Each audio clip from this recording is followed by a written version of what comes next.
আচ্ছা, আজকে আমরা একটু জানবো হার্ট ব্লক সম্পর্কে। হ্যাঁ, হার্ট ব্লক বলতে সাধারণত কোনো হার্টের ভেতর যে রক্তনালীগুলো আছে সেই রক্তনালীগুলোতে ব্লক এরকমটা বোঝায় না। হ্যাঁ, হার্ট ব্লক বলতে এখানে আমার এবি নোডের কোনো প্রবলেম বোঝাইতেছে, মানে এটিএম থেকে জাস্ট আমার ভেন্ট্রিকলে আমার যে ইম্পালসটা যেতে একটু টাইমে যে প্রবলেম হইতেছে, যে টাইমিং নর্মাল টাইমের চেয়ে বেশি টাইম লাগতেছে, ওইটা হলো আমার হার্ট ব্লক।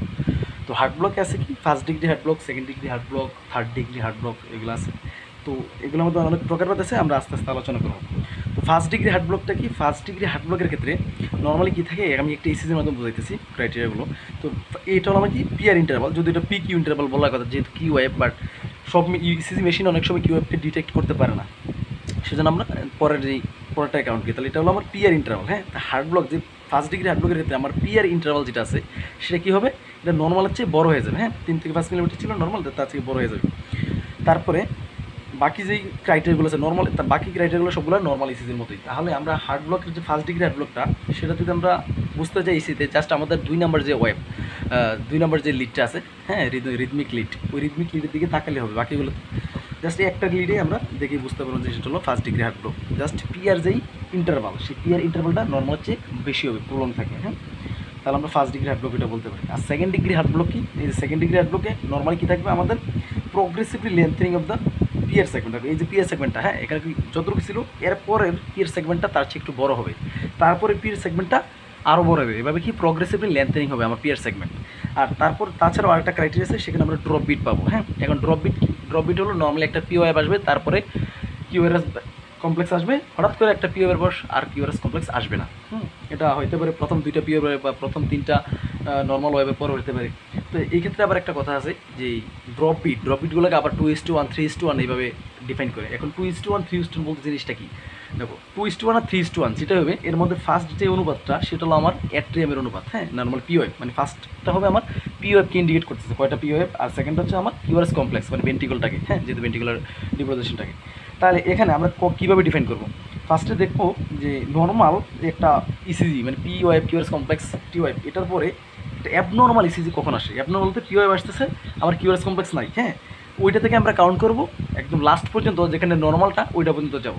দেখতেছি এই ইসিজিতে একটা, মানে এতটুকু পর্যন্ত আমার নর্মাল, পি ওয়েভ আছে, কিউআরএস কমপ্লেক্স আছে, টি ওয়েভ আছে, এতটুকু নর্মাল।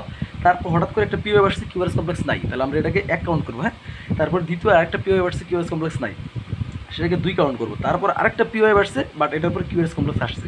তাহলে একটা এই যে নর্মাল একটা পি, মানে ইসিজি, এই ইসিজি রাখ পর্যন্ত কয়টাই পি ওয়েভ পাইতেছি? 1, 2, 3, 3টা পি ওয়েভ পাইতেছি।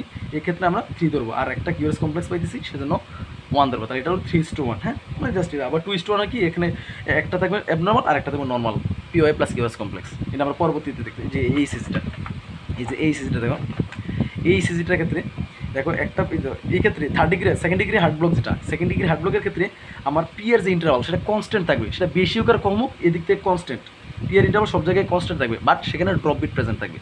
হ্যাঁ, তাহলে আমরা সেকেন্ড ডিগ্রির মধ্যে একটা কি, প্রথমটা হলো মুভি স্টেপ 1, দ্বিতীয়টা হলো মুভি স্টেপ 2। মুভি স্টেপ 1-এ কি? মুভি স্টেপ 1-এ আমার প্রোগ্রেসিভ লেন্থনিং পিয়ার ইন্টারভাল, বাট এটাতে প্রোগ্রেসিভ লেন্থনিং, এটা কনস্ট্যান্ট থাকবে, পিয়ার ইন্টারভাল কনস্ট্যান্ট, বাট দুইটাতে কী পাওয়া যাবে? আমাদের ড্রপ বিট দুইটাতেই পাওয়া যাবে। দেখো এটাতে কি, এই দেখো এত পর্যন্ত normal, P wave QRS complex, P wave QRS complex, P wave QRS, এত পর্যন্ত নর্মাল এসেছে। তারপর পি ওয়েভ কোনো কিউআরএস কমপ্লেক্স নাই, তাহলে এখান থেকে অ্যাবনর্মাল শুরু।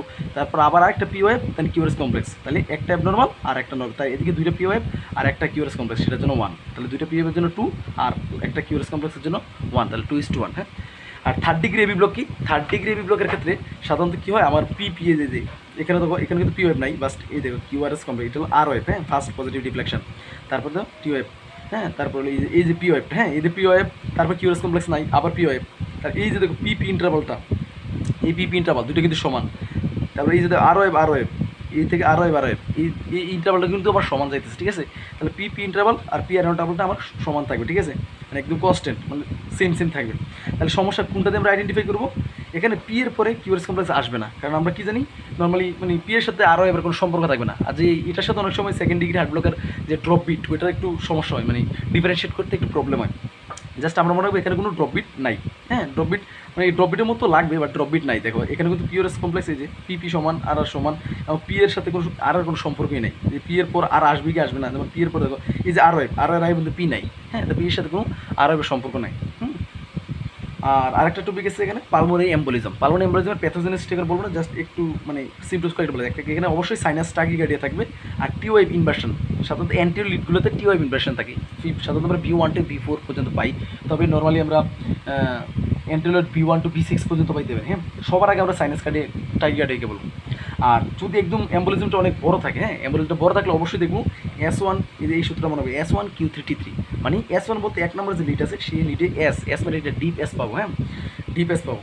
তারপরে Q3 বলতে আমরা সাধারণত বুঝি 3 নম্বর যে লিডটা সেই লিডের মধ্যে একটা প্যাথোলজিক্যাল কিউ পাবো। আর T3 বলতে 3 নম্বর লিডে আমরা অবশ্যই একটা টি ইনভার্সন পাবো। তাই এটা আমরা ইন্ডিকেট করি একটা লার্জ বড় একটা এম্বোলিজম হলে। আর নর্মাল যদি আমি পালমোনারি এম্বোলিজম থেকে ছোটো, তাহলে অবশ্যই ফার্স্ট দেখবো আমরা সাইনাস টাকিকার্ডিয়া আছে, আমরা 2 নম্বর লিডে অবশ্যই দেখবো, সেখানে অবশ্যই 4 ঘর হচ্ছে মানে 2টা আর পজিটিভ মানে রেগুলার 2টা আর ইন্টারভ্যালের মাঝখানে 4 ঘর হচ্ছে বেশি হবে, 4টা লাস্ট বেশি, মানে জাস্ট সাইনাস টাকিকার্ডিয়া অবশ্যই পিওএফ থাকবে যেহেতু সাইনাস। হ্যাঁ,